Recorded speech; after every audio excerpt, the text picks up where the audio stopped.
Selamat Sabat kepada semua teman-teman dimanapun berada. Kembali bersama dengan saya di channel Ariel Kurnaidi. Pada hari Sabat ini kita akan kembali untuk mempelajari pelajaran sekolah Sabat kita di kelas Cornerstone. Dan pada hari Sabat ini, pelajaran kita sudah tiba di pelajaran yang ke-9 dengan satu judul, Angkatlah Kepalamu. Pelajaran sekolah Sabat kita juga bisa kita lihat di dalam Kitab Lukas pasal 21 ayat 7 sampai ayat yang ke-28. Juga di dalam komentar Roh Nubuat dalam buku Alfa dan Omega jilid 8 pasal 16 dan pasal 17.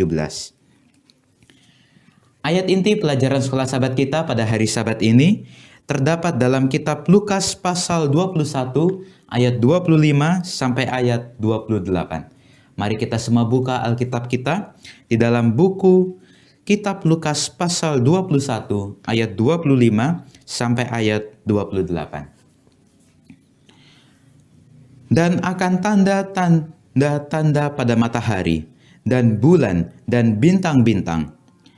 Pada waktu itu orang akan melihat Anak Manusia datang dalam awan dengan segala kekuasaan dan kemuliaannya. Apabila semuanya itu mulai terjadi, bangkitlah dan angkatlah mukamu, sebab penyelamatanmu sudah dekat. Buku Alfa dan Omega jilid 8 halaman 313 mengatakan sebagai berikut. Doktrin mengenai kedatangannya yang kedua kali adalah inti dari Alkitab yang suci itu.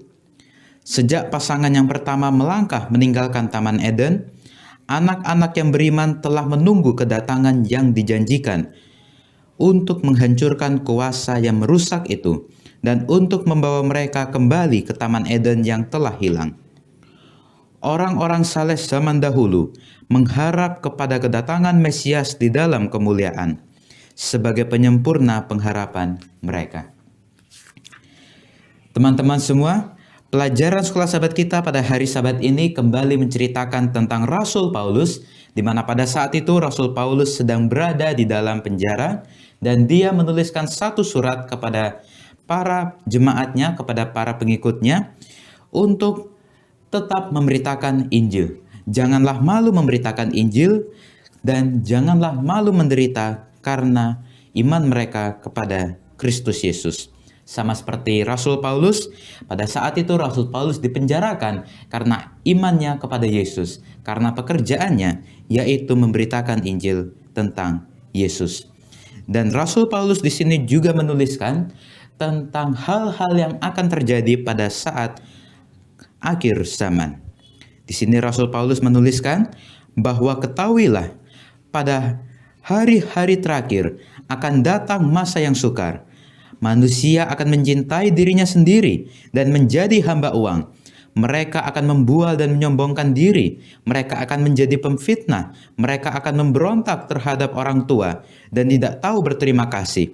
Tidak memperdulikan agama, tidak tahu mengasihi, tidak mau berdamai, suka menjelekkan orang, tidak dapat mengekang diri, garang, tidak suka yang baik, suka mengkhianat, tidak berpikir panjang, berlagak tahu, lebih menuruti hawa nafsu daripada menuruti Allah.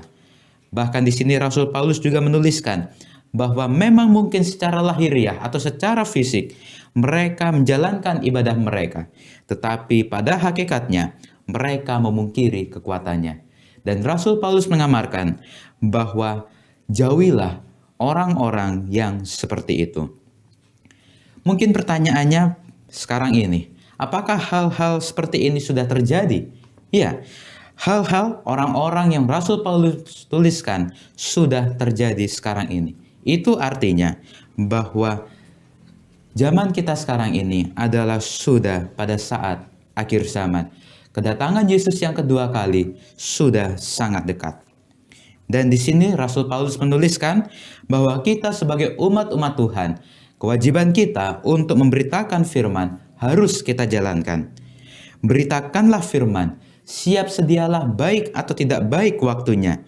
Nyatakanlah apa yang salah, tegurlah dan nasihatilah dengan segala kesabaran dan pengajaran. Mungkin kita berpikir, siapa kita? Mungkin kita hanya seorang pelajar kita hanya seorang pekerja biasa, kita hanya mungkin seorang karyawan, seorang guru. Tetapi jika kita adalah misionaris Tuhan, walaupun kita seorang pelajar, walaupun kita adalah seorang pekerja biasa, tetapi jika kita misionaris Tuhan, kita dapat memberitakan tentang Tuhan lewat pekerjaan kita, lewat aktivitas yang kita lakukan sehari-hari. Di sini Rasul Paulus menuliskan bahwa aku telah mengakhiri pertandingan yang baik, aku telah mencapai garis akhir, dan aku telah memelihara iman.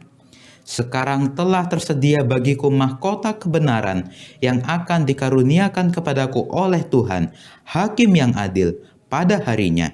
Tetapi bukan hanya bagiku atau bagi Rasul Paulus, tetapi juga kepada semua orang yang merindukan akan kedatangannya. Jika kita merindukan akan kedatangannya, akan kedatangan Tuhan yang kedua kali, maka kita akan dipakaikan mahkota kebenaran. Telah tersedia mahkota kebenaran bagi umat-umatnya yang merindukan akan kedatangannya. Inilah pelajaran sekolah sahabat kita pada hari Sabat ini. Dan jika teman-teman semua suka akan pelajaran video pembelajaran sekolah sahabat kita pada hari Sabat ini, silahkan untuk tekan tombol like, dan bagi yang belum subscribe, silahkan untuk subscribe.